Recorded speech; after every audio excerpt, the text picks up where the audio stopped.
In this video, we are going to spoiler talk Transformers The Last Night. If you want a spoiler-free review, you can click that link right there and go straight to my spoiler-free review. There were just some things I didn't touch on that spoiler-free review because I didn't want to spoil anything that I'm excited to get into right now with my wife.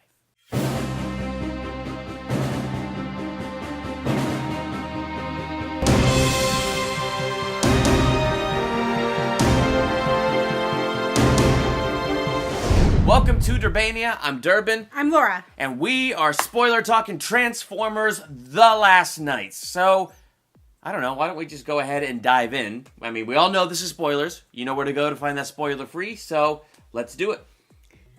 Well, not my favorite Transformers movie.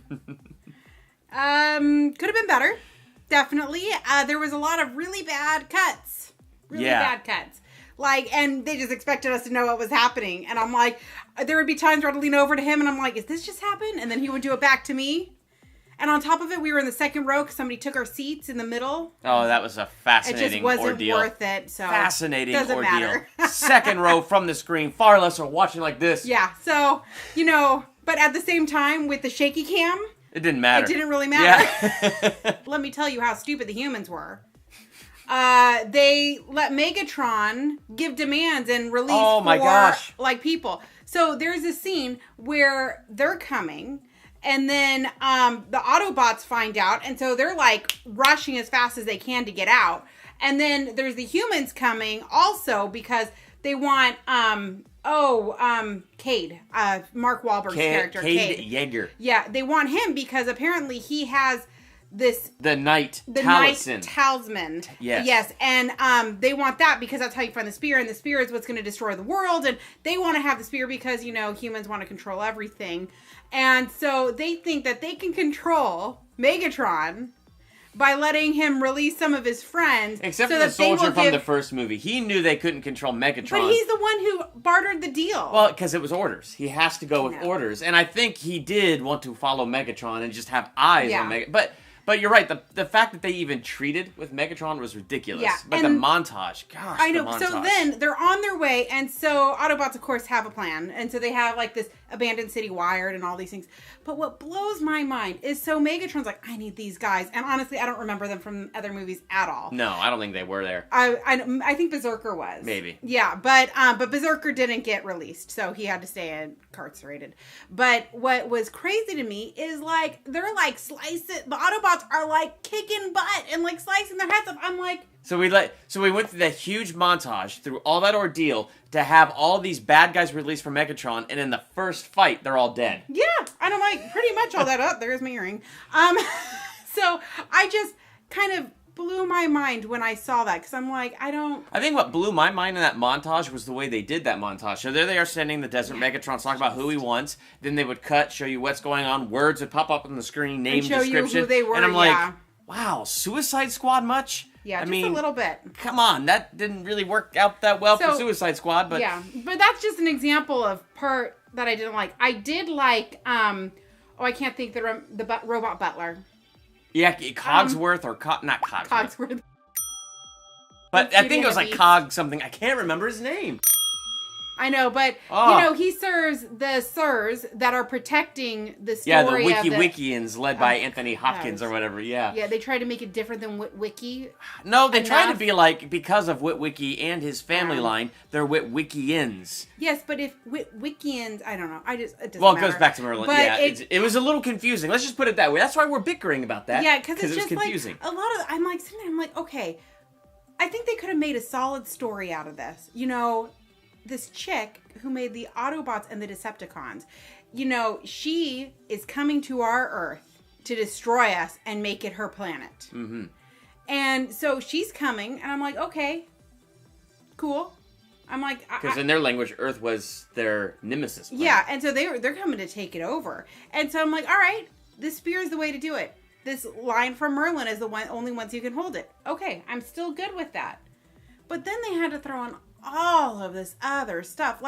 They had not just one solid story, they had 3. Yeah. Which, because of the 3, it really it made the movie bloated, and it made a lot of the thing, it wasn't very cohesive. You know what kind of drove me nuts? I mean, since you're talking about the planet, and it's kind of made me think of this, all the trailers and all the advertising made the biggest deal in the world about Nemesis Prime. Oh. Optimus Prime brainwashed by, like, the goddess transformer. I can't remember what her name is. You destroyed your home. Do you seek redemption? My maker, I do. But he was absolutely brainwashed to want to come to Earth and take it over, destroy it all, defeat the arch nemesis of Cybertron. That was his whole goal, his whole plan, his whole purpose. And the trailer pumped this up to be this amazing story and plotline. You know what? It is a good plotline. It's a good idea to have the hero of the world. What happens when he becomes the villain of the world? Like, that's really interesting, but they didn't do that. So you have Cybertron traveling through space. You have moments where you see her manipulating him, how she's getting in his head, which would have been interesting, but it went nowhere. So he arrives on Earth. He takes the, Merlin's staff, and then he gets in a fight, and he almost kills Bumblebee. And for the first time, this was cool, though. In the midst of what made me upset, there was one cool thing. When Bumblebee talked in his own voice for the first time in this whole franchise, and he's like, Prime, I am your oldest friend, and I would lay my life down for you. And that's what woke him up, because he's like, I haven't heard that voice in years. That was a cool thing. That's a cool idea that is what would wake up Prime. What I didn't like about it is we got all of 5 minutes of screen time of Nemesis Prime. Oh, and the fight, you didn't see much of it. Yeah, so... because you see Mark Wahlberg running around, yes. And I'm like, so we're focused on him, which I understand. CGI giant robots is not the easiest thing to do. Maybe, but that's why we're there. Hard. I'm like, in the background, you see, Prime and Bumblebee going out, and I'm like, come on! Zoom in on that fight! I'm like, and then you've got these knights that are guarding the spear. I'm like, where are they in all of this? Yeah, well, they came up... I thought he killed them, but then know. We see them later. Yeah, then they came up at the end of that fight to fight. I don't know. Point is, then when he got good again, he goes, my brothers, I will never betray you again. It's like, well, you hardly betrayed them at all. We got 5 minutes of you being Nemesis Prime. I don't even know if it was 5 minutes. It might have been less. The point is what I don't like is the false advertising. That they made a big deal that this is the big deal. And it was a small plot point, in my opinion. It was just one tiny hurdle. And then, other than that, Prime was hardly in this movie. See, I didn't really see very many of the trailers. I mean, I see all the same movies as you, but you watch a lot more trailers and do reactions and things like that. And I don't really watch that many. So I barely remember anything about Nemesis Prime. Yeah. So the upside is the story was unique to me. I knew nothing about what was going to happen. I think that would help a lot, I was still left wanting big time. Yeah, so that made me kind of mad. The other thing that made me kind of mad about Prime, so right when they're at Stonehenge, Prime juts off into the sky. He's going to go prepare something, and we're excited. They have this whole huge plan they're about to do, and they get there, and their whole plan is failing because there's no Prime. And they're like, where's Prime? Where's Optimus? Like, seriously, they've been in like a battle for like 15 minutes at this point, and he still hasn't existed. And then he flies in on, I think, the T-Rex? Honestly, I could not tell.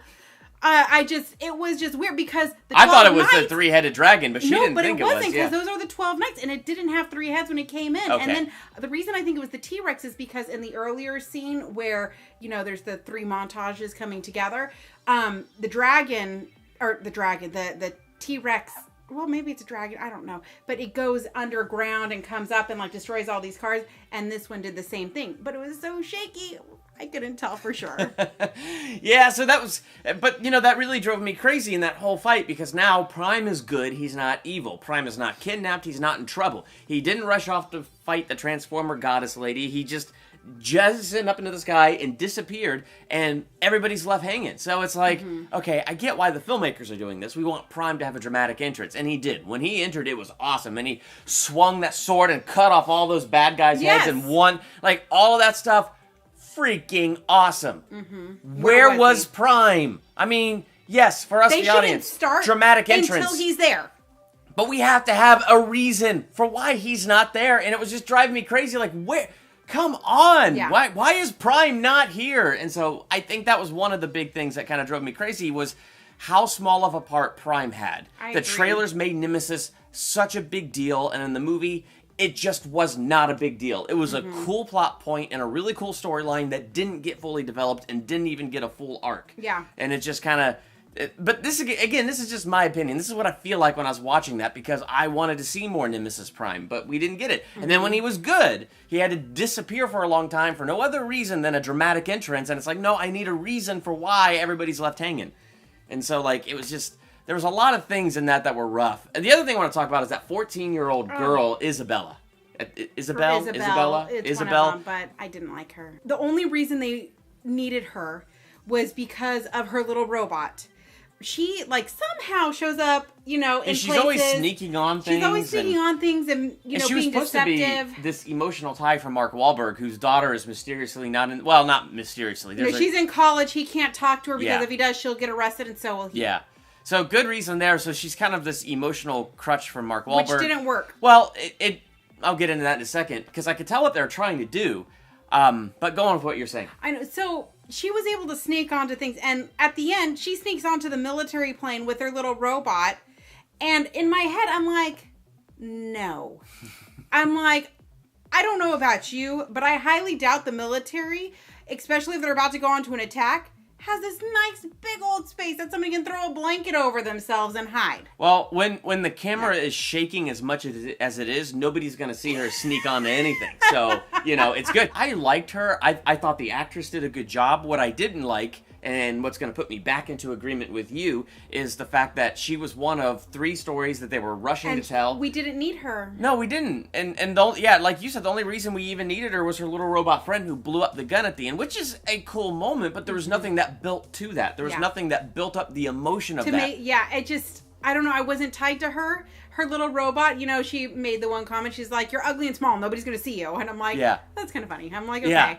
I'm like, but it's just the way she, like, would just run into danger or run into this. And I'm like, maybe if that's how she'd been living for 3 years, but it just, the whole thing just didn't feel super believable to me. Again, it's because they didn't develop it. Yeah. Because that's where the problem with her character is. So that actress, I think, did a good job. I think that character had great potential to be something really, really cool, but they didn't develop it. They didn't dive deep into it. Well, because they didn't want a 3-hour movie. No. Well, and it turned out to be almost a 3-hour movie anyway. But then they, 3.5 hours. So they had the Wickwickian story with Anthony Hopkins. They had the Knight story with Mark Wahlberg. They had the Nemesis Prime story going on with Prime. They threw in all the King Arthur stuff, which I like the King Arthur stuff because I'm a sucker for that. King Arthur goes with the Witwicky stuff a little bit. That's true. But the point is there was so much going on, so there are other things that were left undeveloped. And I was actually watching another reviewer on YouTube, and they said the same kind of thing, that so much was left unresolved by the end of the movie. I mean, the movie ends with Cybertron attached to Earth. Again, deception in the trailers. The trailers lead us to believe that Nemesis Prime, the evil version of Optimus Prime, is a big deal. It wasn't. And then it leads us to believe this is the final chapter by advertising this as the final chapter. Well, because Michael Bay said he was done. Well, Michael Bay said he was done, but the movie ended with a post-credit, not a post-credit scene, but what would be a Marvel post-credit scene as tagged on as the very last scene before the credits. Yeah. That, basically Unicron was growing in the earth, and so leading up to something great and deep and evil that exists in the earth. And so it's the earth is Unicron. Well, yes, but the horns. Yeah. The horns. Like, the horns were going to be something, and they also alluded to there's something in the earth. Well, something that Mark Wahlberg said is after every Transformers movie, Michael Bay said it was his last Transformers movie. So maybe he'll come back for another one. Who knows? I'm sure he will. I mean, the movies make a lot of money. All I know is it drives me crazy seeing in the trailers billed as the final chapter. When you watch the movie, it is not the final chapter. There is a cliffhanger to want to put you into the next final one. Chapter of Cybertron. Yeah. It's gone now. Any positives? Well, I wasn't bored. I was entertained. And there were parts that I liked. I mean, they had some jokes. I liked the little baby Transformers. Those were cute. Oh, the little baby dino bots? Yeah, little... And Mark Wahlberg, like, training them, and one of them fetched his beer, and one of them, like, he was really excited when he started coughing up fire and lit his place on fire, and... Yep. I mean, it was just... And there was some... Like, there's some pretty good jokes in it. Yeah. I mean, I laughed. Especially from Anthony Hopkins' Transformer Butler. Yeah. Well, and actually, Anthony Hopkins kind of caught me off guard because he was like a senile, crazy old man. Yeah. And well, he had those moments of that Shakespearean quality, and then was senile. Yeah, and like next thing you know, he's like flipping somebody off in the car and just laughing hysterically, like, "Yeah, let's do this again. Let the rage come out." And I'm like, so I mean, I enjoyed the characters. Yeah. I really did. I just the story needed to be better for the character to be... Yeah, and I really, really like the robot. Yeah. There were a lot of really things that I thought were really cool, but it still got overshadowed by the underdeveloped things and the fast cuts and the shaky cam and underdeveloped characters that could have been great, underdeveloped storylines, like especially with Optimus Prime, that could have been great. So things like that kind of overshadowed even the stuff I thought was cool. I gave it a C+, though, because I think it does its job as a summer blockbuster, which is to get you in the theater, to have you not be bored, there wasn't really and much munching else on that that came out popcorn. either. Yeah, it no, came out on a Tuesday night. Yeah, it came out on a Tuesday night, so... Smart. Yeah, so I don't know. I give it a C. Fact. I just give it a C+.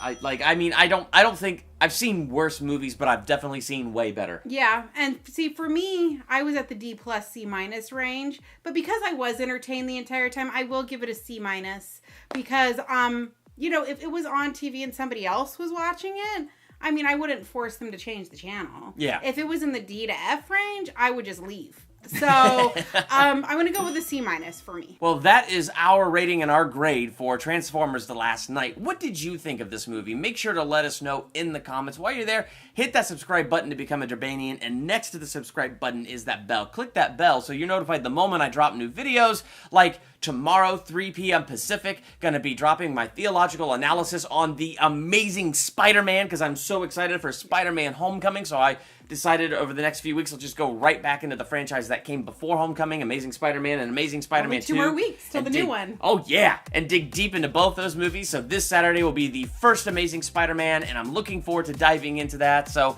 make sure you hit that bell so you're notified when things like that drop. Like and share this video. Check out my other reviews, both spoiler-free and spoiler talk, theological analysis, reactions, ranking videos. Check all that out right here. I'm Durbin. I'm Laura. Thank you for checking out Durbania.